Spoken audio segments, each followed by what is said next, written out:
Hi, happy you could join me today on this beautiful day. I hope it's a beautiful day wherever you're at. What I got going here is a canvas size of 16 by 20, and it's covered with a thin coat of liquid white. And throughout this painting, any information and all the colors will come right across the screen right about here. What I thought we might do today is something different, maybe a big waterfall coming down with some trees, maybe some mountains in the background. So let's get started. What I did was I loaded it with a 2-inch brush, a thin coat of liquid white. That's to prepare the canvas for the wet on wet technique that I do. So what we're going to do is we're going to start out with some sky color, some dark phthalo blue, Prussian blue. Mix it right on the brush on both sides, just like that. We'll start out in the corners using crisscross strokes. Load up some more paint. This side, I'd like it to be a darker look. This get lighter as it goes down to the horizon like it does in nature. Maybe we'll make this darker here.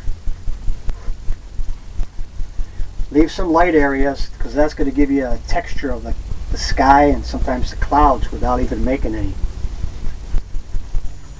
Just here and there and there and here. Now I'm going to take this blender brush and I'm going to blend it in. I'm going to start out down here where we have the liquid white and just going to blend it in where I don't pick up a lot of the darker hues and the darker colors. And we're going to start creating the sky and maybe how you think it might look in nature with all your textures and your clouds happening. Just blending it in. Here and there and there and here. Get all that different things happening in the sky. Just like the way it would look in nature. And once you start oil painting, you'll check things out more in the sky. You'll see things that maybe you didn't see before or you wasn't really looking for. And maybe we'll come right down here because down here I think right about in this line right here we might have the big waterfall coming in. But like I said, we're going to put some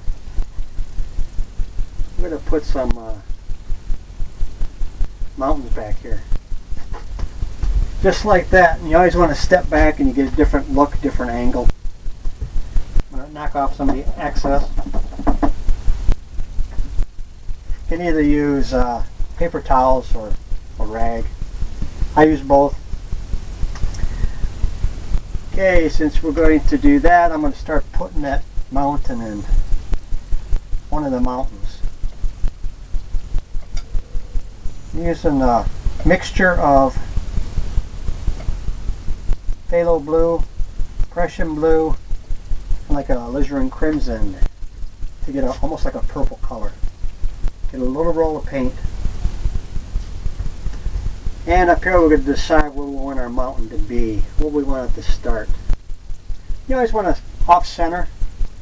It just makes it a better look for the paintings. You off-center and you always do odd numbers. So I'm going to start out right about here right like that. Maybe it's going to be a steep mountain. All we're worried about right now is that top edge. We don't care what's going on below it. We're going to blend that in and put the snow in, make a Snowcap mountain. Make a big mountain.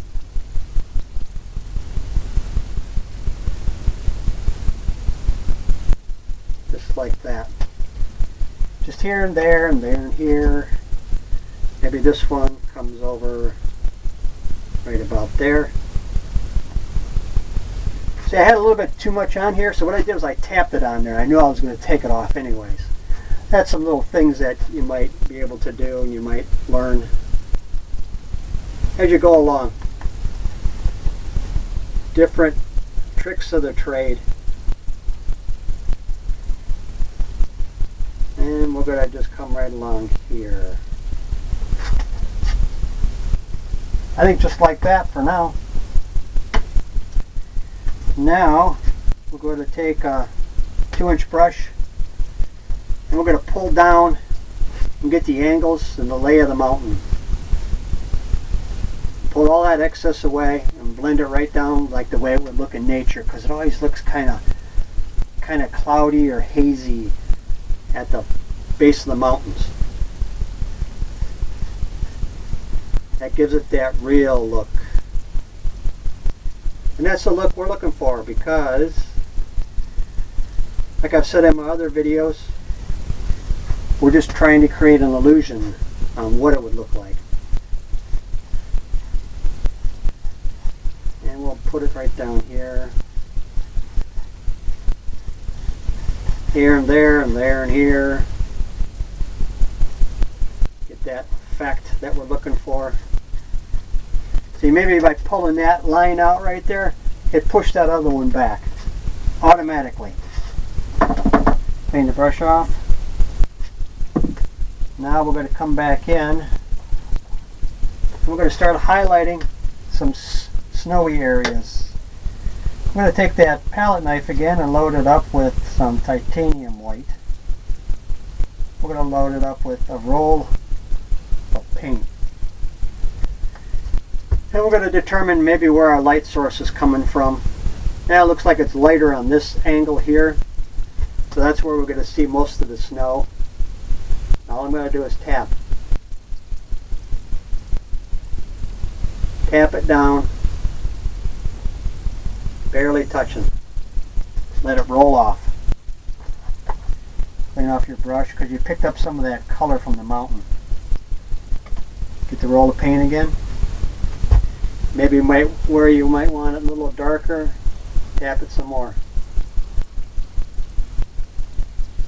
Barely touching.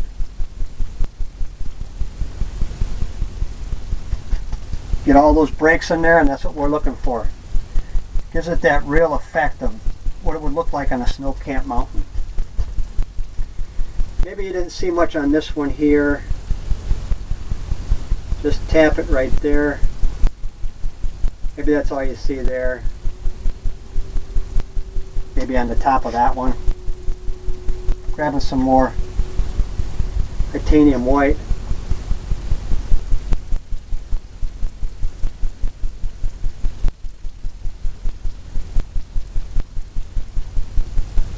Just like that.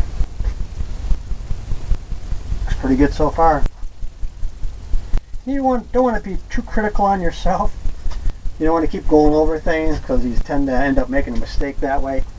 When you see something and it looks good, just leave it. Don't go back and say, I could do a little better, because for the most part, I've done that before and it really didn't turn out better.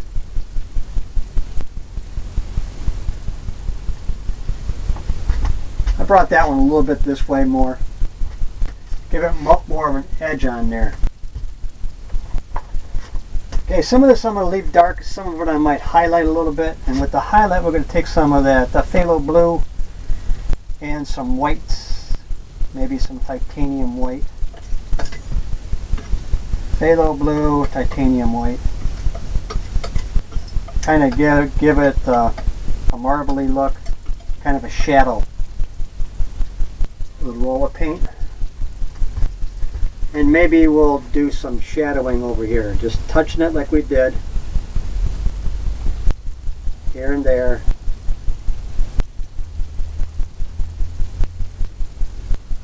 Don't want a lot of it.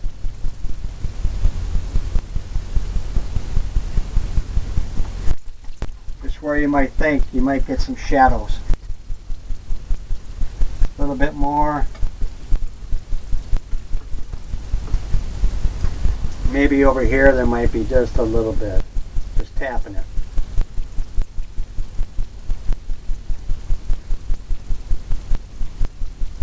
But not everywhere. You want to leave some of it dark. Gives it that texture.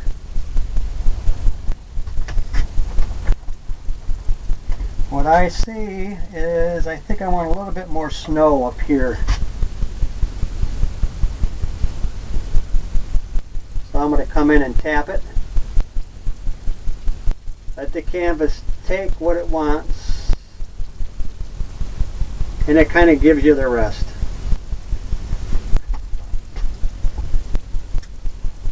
Just like that. I like that area right there because that's a little bit of a break, like it could be a deeper, like a crevice. And it happened automatically. We didn't have to do anything. It just happens. And that's the good thing. Now what we're going to do is take that blender brush again and we're going to blend it out. And we're going to haze the bottom of the mountain. And pay attention to the way the mountains, the lay of the mountain is, the angles. You want to tap it the same way. Gives it that look of maybe there's trees going up the mountain. It also gives it that hazy look that we're looking for. That's all there is to it. All the way. Who knows? It goes off to wherever. Off in the distance, just like that, you got that misty look. Clean off your brush again, all the excess.